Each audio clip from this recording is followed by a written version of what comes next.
With the conflicts between Russia and Ukraine continuing to rage on, every country now is starting to think about their own country's safety. And with that, we see a very common trend of military defense stocks actually starting to see a big push on their own stock values. Companies like Lockheed Martin, Boeing, Raytheon, General Dynamics, and even L3 Harris Technologies. All of these companies seeing very similar trends during this wartime. However, modern warfare seems to play out with more than just land, sea, and air whenever we start to look at things like intelligence communities. To put it into perspective, the United States defense budget actually allocates around 8% of their capital towards the intelligence agencies. And this is where Palantir comes into play, as data and intelligence become some of the most important parts of a new modern warfare. And even just a couple days after this initial invasion, we're already starting to see countries reallocate some of their capital to defend their own countries. I'm speaking specifically in terms of Germany in this case, as they've went for a long time against NATO's recommendation to put around 2% of their total GDP towards military defense of their country. Well, considering that Russia just invaded Ukraine,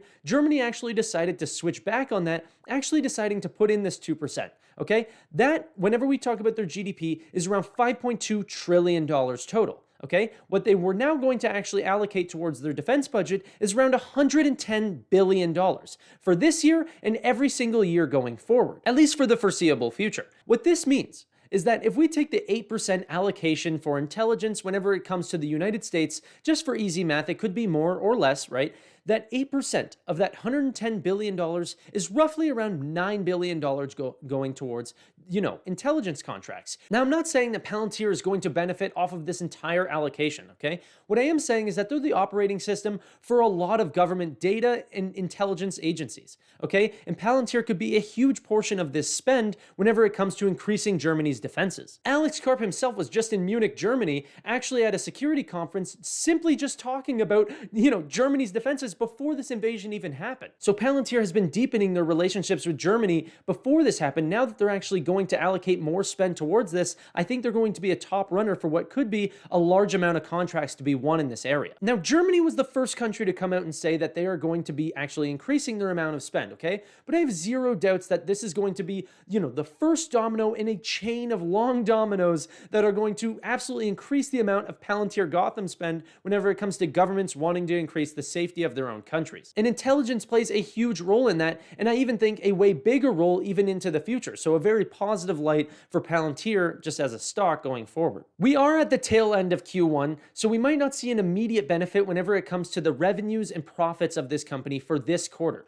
But markets are forward thinkers, so the importance is actually going to be guidances for what will be Q2, Q3, and these sorts of things. Therefore, I think that the stock price could benefit in the short term, even though the benefit might even be more long term because, well, like I said, markets are forward thinkers. We saw a lot of very enlightening things come out in the last couple days. One being the actual amount of protests that happened in Germany, okay? Over 100,000 people started to protest in Germany after these invasions. This actually led to the president actually enacting this, well, up 2% of their GDP to actually go towards military spend. And these protests are happening all over the world, and it's going to change the looks of these governments to want to protect their people. I think that more governments and simply civilians are going to realize that peacetime is so fragile, and that real lives can be lost over simple disagreements, and that it's just super important that you spend that little bit extra on that insurance policy that could be more military spend to make sure that the people in your country, your neighbors, your loved ones, everything like this gets to stay safe, from maybe an invading intruder that might want to take over your country. And I think that that's never been more widely agreed upon on such a global stage. But I mean, there's plenty of other reasons to like Palantir stock that might not actually have to do with just wartime.